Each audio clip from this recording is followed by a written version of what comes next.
Hello everyone. Tech study channel में आपका एक बार फिर से स्वागत है और आज इस वीडियो में हम जानने वाले हैं लिथियम आयन बैटरी के बारे में कि लिथियम आयन बैटरी क्या होती है और कैसे काम करती है। तो वीडियो में आगे बढ़ते हैं। लिथियम आयन जो बैटरी होती है वो काफ़ी टाइप्स की होती हैं, काफ़ी हैवी होती हैं, ज़्यादा एमएच की भी होती है, कम एमएच की भी होती है। तो हम उन बैटरी को ले लेते हैं, उन सेल्स को ले लेते हैं जो हम डेली लाइफ में यूज़ करते हैं या हम उन्हें डेली लाइफ में देखते हैं। जैसे कि आपने इन्वर्टर बल्ब देखा होगा जो कि लाइट जाने के बाद भी चलता रहता है। तो उसमें हम लिथियम आयन सेल्स को देख सकते हैं। हमारे जो ब्लूटूथ स्पीकर्स होता है उसमें देख सकते हैं, और जो हमारे मोबाइल्स फ़ोन होते हैं या अपन ब्लूटूथ हेडफ़ोन्स जो यूज़ करते हैं उसमें भी लिथियम आयन सेल्स का यूज़ किया जाता है। ये 3 टाइप के होते हैं, सिलिंड्रिकल होते हैं, पाउच सेल्स होते हैं और प्रिज़्मेटिक सेल्स होते हैं। ये तीनों ही अलग-अलग जगह पे यूज़ किए जाते हैं। लाइक जो पाउच सेल्स होता है वो आपको ब्लूटूथ हेडफ़ोन्स में दिख जाता है, या जो स्मार्ट वॉच होती है उनमें दिखने को दे उसमें देखने के लिए मिल जाता है, क्योंकि ये लाइट वेट होता है और छोटा-सा होता है, ठीक है? तो इसको पोर्टेबिलिटी के लिए इसके बाद हमारा जो सिलिंड्रिकल सेल्स होता है, उसमें ज़्यादा एनर्जी को हम स्टोर कर सकते हैं, और ये हमारे इन्वर्टर बल्ब्स और ब्लूटूथ में देखने के लिए मिल जाता है। और जो प्रिज़्मेटिक सेल्स होती हैं, आपने लैपटॉप चार्जर में ये यूज़ किया जाता है। तो ये सब वो जो सिलिंड्रिकल सेल्स होता है वो पाउच सेल्स के मुकाबला थोड़ा हेवी होता है, और इसको पर इसमें ज़्यादा एनर्जी स्टोर की जा सकती है as compared to pouch cells. और जो प्रिज़्मेटिक सेल्स हैं वो उन दोनों के से कंपैरिज़न में ज़्यादा एनर्जी को स्टोर करता है। तो ये ऊपरी-ऊपरी बात हो चुकी है इन सेल्स के बारे में, ठीक है? और ये तीनों ही सेल रिचार्जेबल होते हैं ताकि हम इन्हें दोबारा डिस्चार्ज होने पर रिचार्ज कर सकते हैं। तो सिलिंड्रिकल सेल्स को हम ले लेते हैं क्योंकि तीनों की कैरेक्टरिस्टिक लगभग सेम ही होती है, वोल्टेज सेम ही होता है, बस इनकी जो वेट लाइट वेट और जो कैपेसिटी होती है एनर्जी स्टोर करने की वो डिफरेंस होती है। तो हम ले लेते हैं सिलिंड्रिकल सेल्स और इसके बारे में जानते हैं। फिर इससे ही हम तीनों को सेम लेके चल सकते हैं क्योंकि तीनों की कंडीशन सब आगे सेम ही होने वाली है। तो सिलिंड्रिकल जो सेल्स होते हैं वो आपको ब्लूटूथ स्पीकर में और इन्वर्टर बल्ब में और इसके अलावा बहुत पोर्टेबल डिवाइस में देखने को मिल जाते हैं। जो हमारा सेल होता है वो नॉर्मल 3.7 वोल्टेज का होता है, और जिसका मैक्सिमम चार्ज होता है वो 4.2 वोल्टेज तक होता है। इसका मतलब हम इसको मैक्सिमम ही कितना चार्ज कर सकते हैं, 4.2 वोल्टेज तक। ओके।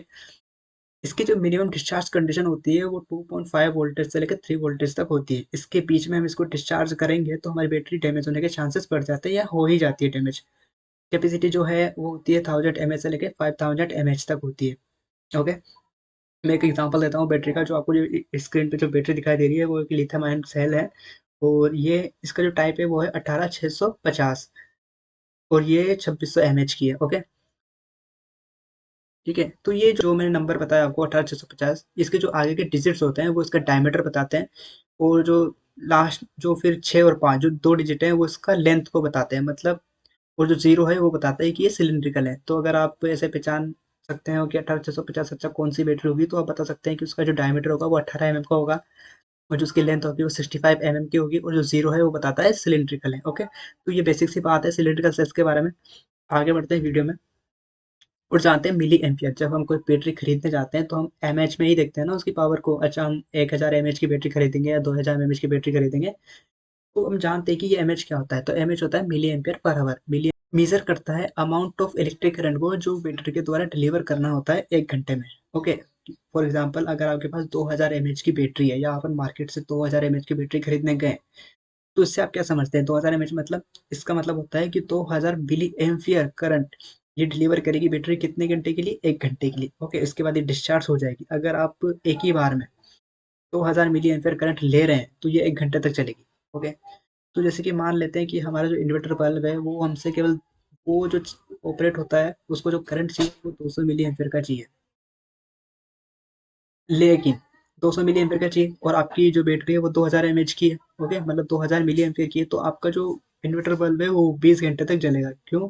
क्योंकि 1 घंटे में 2000 मिली एम्पियर करंट प्रोड्यूस कर सकती है बैटरी, लेकिन हम केवल 200 मिली एम्पियर ही करंट ले रहे हैं, तो ये 20 घंटे तक चलेगी। तो ये मिली एम्पियर का पूरा सीन हो गया कि कैसे हम मेजर करते हैं मिली एम्पियर में करंट को, और बैटरी को कैसे परचेस करना है मिली एम्पियर में के द्वारा देख करके। वीडियो में आगे चलते हैं। अब जो है सबसे इम्पोर्टेंट बात समझने की, वो होती है आपकी बैटरी को यूज़ करते समय डीप डिस्चार्ज और ओवर चार्जिंग। ओके, ये दोनों ही कंडीशन में आपकी बैटरी डैमेज होने के चांसेस बढ़ जाते हैं और आपकी बैटरी पूरी तरह से डैमेज हो जाती है। तो डीप डिस्चार्ज हम जानते हैं नॉर्मल जो वोल्टेज होता है वो 3.7 वोल्टेज होता है ना? अगर हमारी बैटरी 3 पॉइंट से या 2.5 वोल्टेज से डाउन गई है, यहाँ तक पहुंची, तो हमारी बैटरी डैमेज हो जाएगी। और अगर हमने उसे चार्ज कर रहे हैं हमारी रिचार्जेबल सिलिंड्रिकल सेल को, और अगर वो 4.2 वोल्टेज तक गई तो भी हमारी बैटरी डिस्चार्ज हो जाएगी।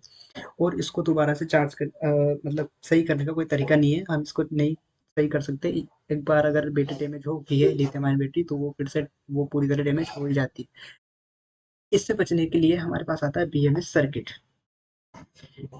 तो बीएमएस सर्किट को जानने से पहले मैं एक चीज़ और बताता हूँ कि अगर आप मार्केट से परचेस करते हो सिलेंड्रिकल सेल या पाउच सेल कोई सा भी, और अगर आप सोचते हो कि उसे ला के और आप कोई भी एलईडी जला दोगे या कोई डीसी मोटर जला दोगे छोटी सी, तो आप उसे ऐसे नहीं चला सकते, क्योंकि दोनों ही कंडीशन में अगर आप एलईडी को जलाते हो तो भी आप डिस्चार्ज कर ही दोगे उसे, क्योंकि आपको नहीं, आप मॉनिटर नहीं कर पाओगे ना कि वो 3 वोल्टेज तक आ चुकी है या 2.5 वोल्टेज तक आ चुकी है।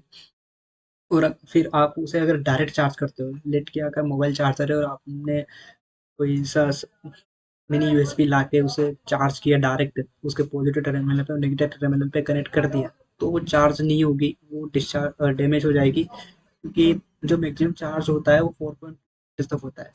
तो आपको इसके अप्रोक्स उसको चार्ज देना पड़ेगा, आप सीधे 5 वोल्ट से उसको चार्ज नहीं कर सकते, ये भी कंडीशन है। तो ऐसी गलती मत करना अगर आपके पास बैटरी है तो इन दोनों चीज़ों से हमें निकालने के लिए और ये प्रॉब्लम को सॉल्व करने के लिए हमारे पास आता है बीएमएस सर्किट। ओके, अब बीएमएस सर्किट क्या होता है? बीएमएस सर्किट यानी बैटरी मैनेजमेंट सिस्टम, जो कि आपको ओवरचार्ज प्रोटेक्शन प्रोवाइड करता है, over discharge protection provide circuit की फैसिलिटी प्रोवाइड करता है। ठीक है, अगर आपने बैटरी को चार्जिंग पे लगाया हुआ है तो जैसे ही बैटरी आपके 4.2 वोल्ट तक पहुंचेगी तो ये ऑटोमेटिक उसको स्टॉप कर देगा चार्जिंग को, है ना? ठीक है, इसके अलावा अब आती है TP4056 IC, जो कि मार्केट में 30 से 40 रुपए में मिल जाती है।